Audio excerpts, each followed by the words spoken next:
All right. Welcome back to the Built to Grow podcast. I'm your host, Tim Lyons, in studio, joined, as always, by Randy Angston. What's up, buddy? How we doing? Doing great. Doing great. Hey, guys, if you listened to the last episode, we talked about our offer at the end of the last episode. I just want to kind of give you a little recap on that. That's our ProFit Business Accelerator Suite. Is the all-in-one solution for everything systems to marketing, automation, and basically at the end of the day, my guarantee, when you sign up for that program, you're going to coach with us for 8 weeks minimum. You're going to get, we're going to guarantee a return of $60,000 in new revenue or more.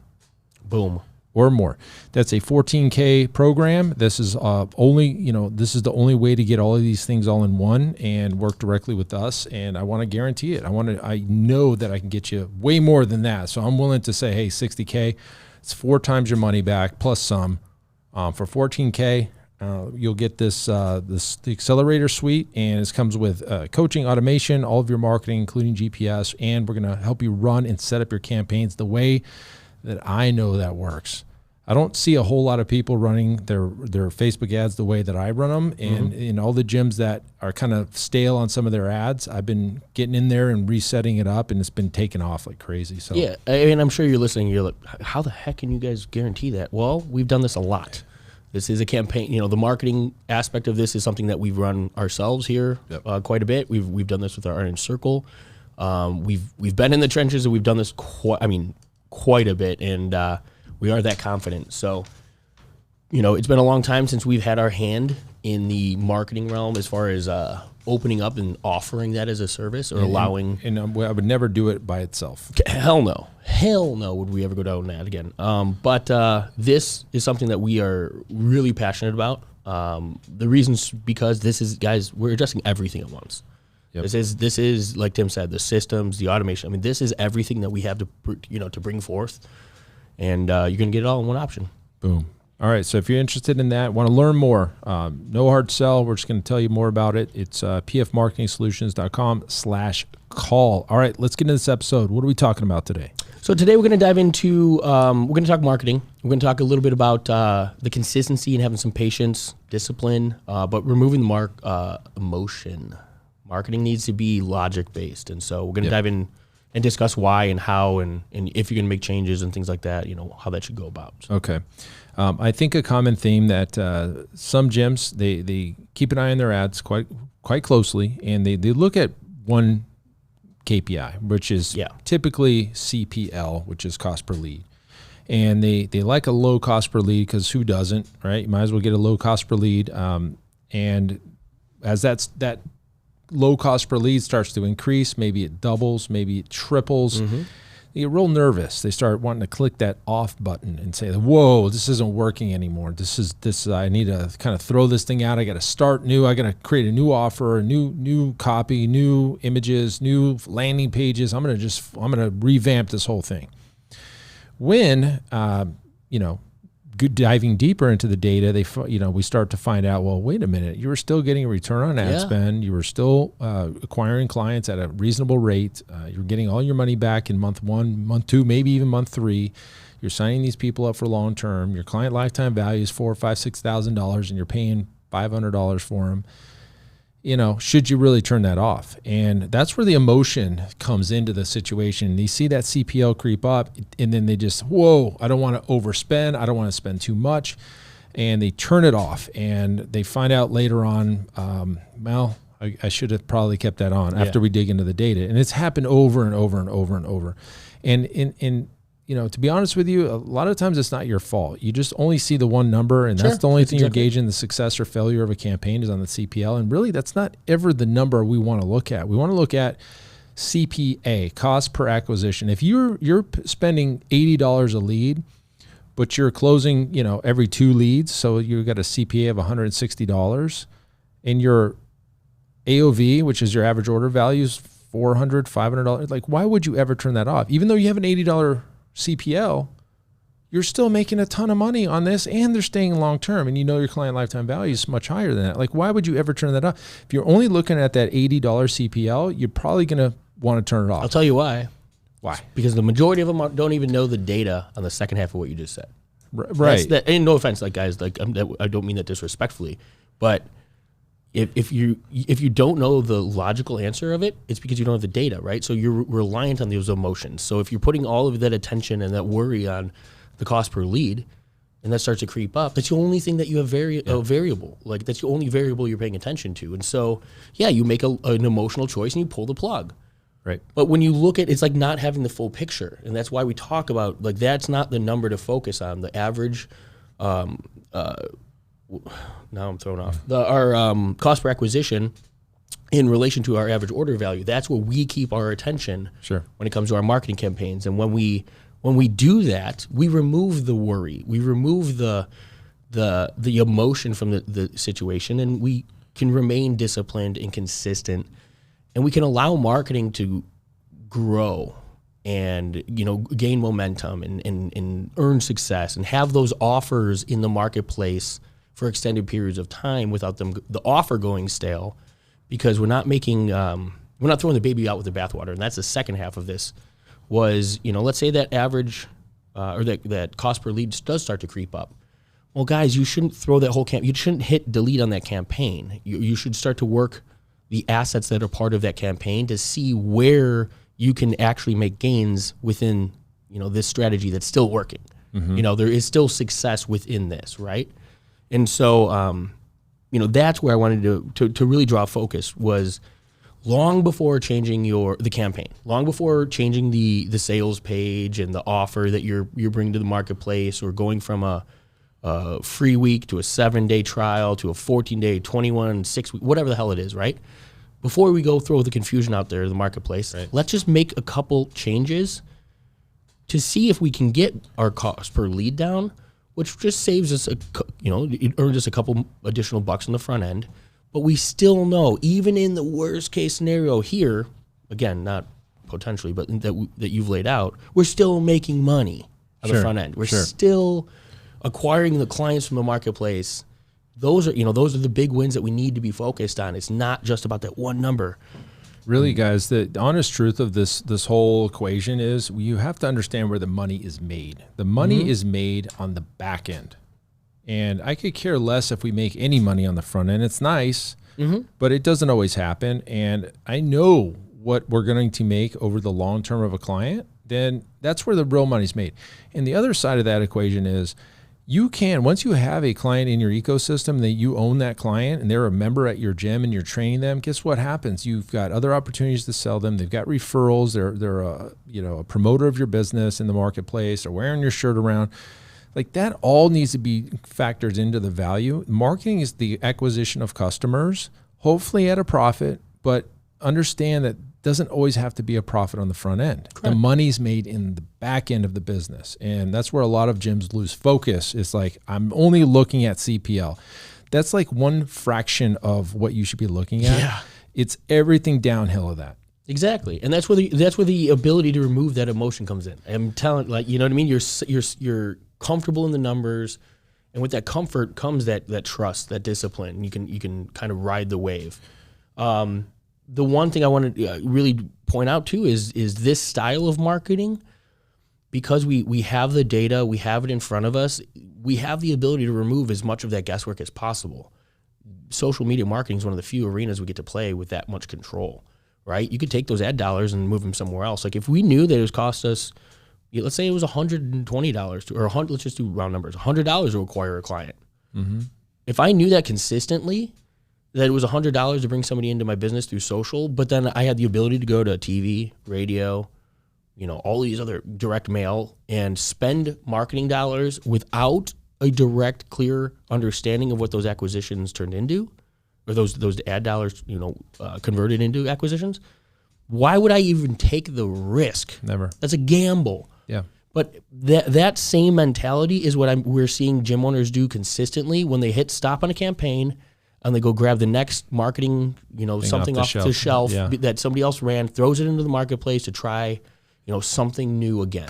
And I think gym owners, you've been bombarded by agencies with the silver bullet syndrome, and I get it, right? Everybody wants a quick win. Nobody really wants to focus on why the marketing works or why the marketing doesn't work. That's the educational piece where a lot of gym owners, look, you're too busy. We've gone deep in the weeds on breakthrough advertising and Brian Kurtz and Todd Brown and all these guys, and learning from the psychology side as to why a campaign works or doesn't work. Sure, there's little levers you can tweak and pull and twist and kind of increase that conversion percentage, but like the core offer, the core copy and creative, they just buy that from a marketing agency because they say it. And now you're changing your business to fit the marketing, and that's just a losing situation. It's Absolutely. A losing formula. I mean, think about it, guys. Would you rather have to, train your whole staff about the new offer you're running, change the onboarding because you've got all these other deliverables that you just layered in there, make all of that servicing the client that much more difficult, or change it, add image in the copy? Right. The offer's the same. Let's start there, right? Everything else, yes, over time, that offer, that campaign might go dead. It might no longer be an effective. Most likely it will. Exactly, right? Like things do, they are cyclical. They have a shelf life type of thing, right? The marketplace becomes adapted to it. But long before that happens, there's so many things to the front, like the face of it, right? Mm-hmm. It's like the lipstick on a pig. You got to change the look and feel of it without changing the substance of it, and it will reappear, as new for a while, right? And that's where your time and attention should be spent.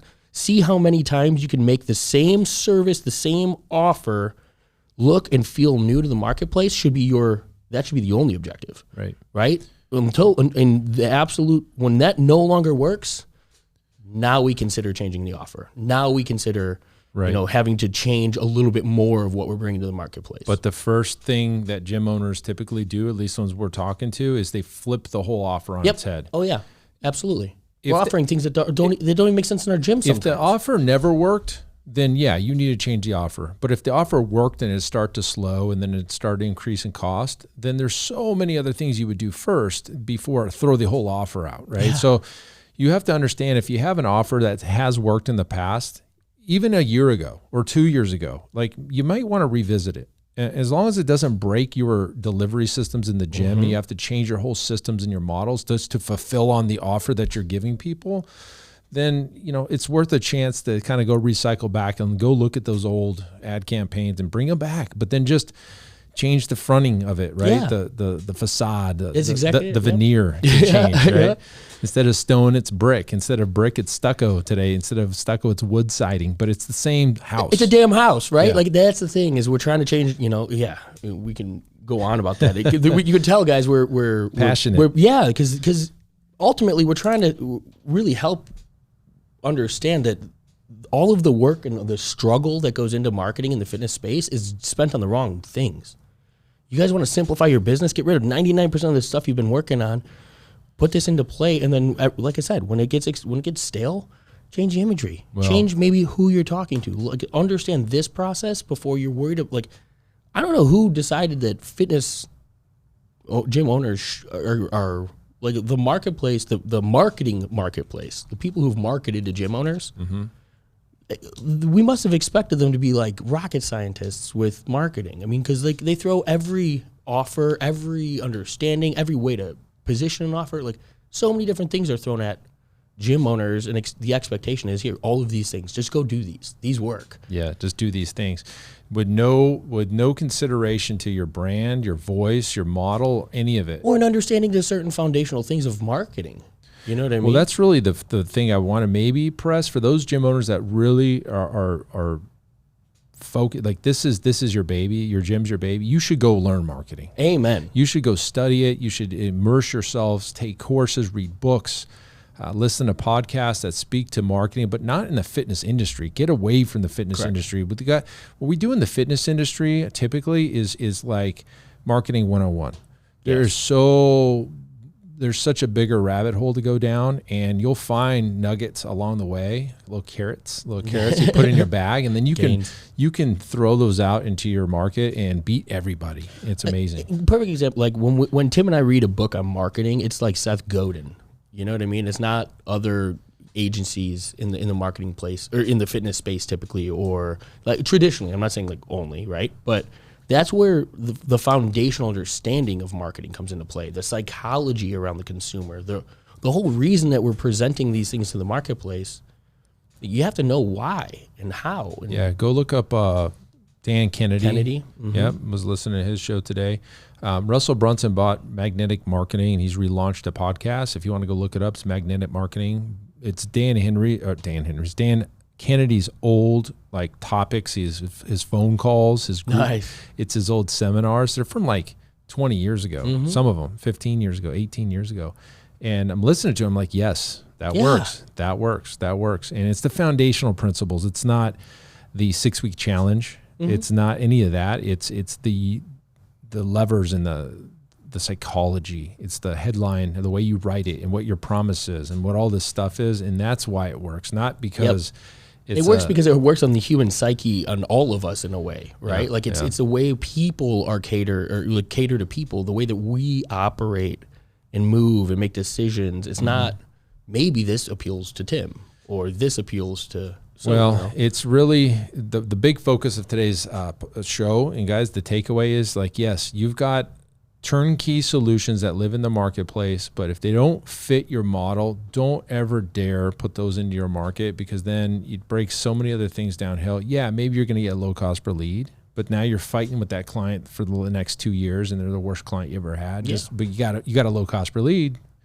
That's not what it's about. It's about sustainability. It's about even flow of clients into your gym that are systematically driven in through the marketing principles that you believe in, that your model can sustain and deliver upon and get great results for. It's bringing the right clients at the right price on demand.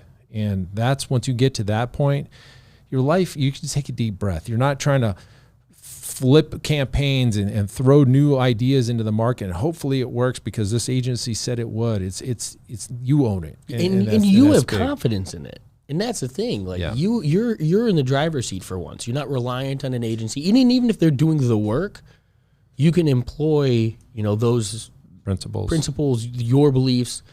We've talked about it in the past episodes. Probably the one about, not changing your business model to fit the marketing. Your agency shouldn't be telling you what offers to run in your gym. It might help you come up with it if you're, completely clueless or something like that. But at the end of the day, like, the marketing campaign should be a blank sheet for you to plug in your deliverables to, to bring to the marketplace. And so it's got to go that way. It should never come the other. That's a big, important takeaway. Great point, guys. Well, hopefully this helps you and gives you a chance to really revisit some of the, marketing is such a huge topic in the fitness space. And if you ask 100 gym owners what they need to succeed, 99 will say, I need more leads. And so that's why we keep talking about this kind of stuff and helping you understand, like, hey, there's math that goes into it. There's psychology that goes into it. And there's other resource sources for you guys to go get this information from. I don't want you to just take the thing off the shelf. Even if it works, it may not fit your model. Maybe it does and it works and you have a great marriage with that and you can go with it, but that doesn't always happen. So hopefully this helps you guys. That's it for this episode. Until next show, keep changing lives. We'll see you on the next show. Bye. All right. And thank you for listening to that episode of the Built to Grow podcast, where we help gym owners win. Now, do you want to connect with me and other gym owners online? All you need to do is join our private Facebook group, Business Talk with Fitness Professionals. Just head on over to Facebook and type in Business Talk with Fitness Professionals. And when you do, we're going to give you our 10 marketing strategies 7-figure gym owners use to win. I look forward to seeing you in the next episode. Until then, keep building something great.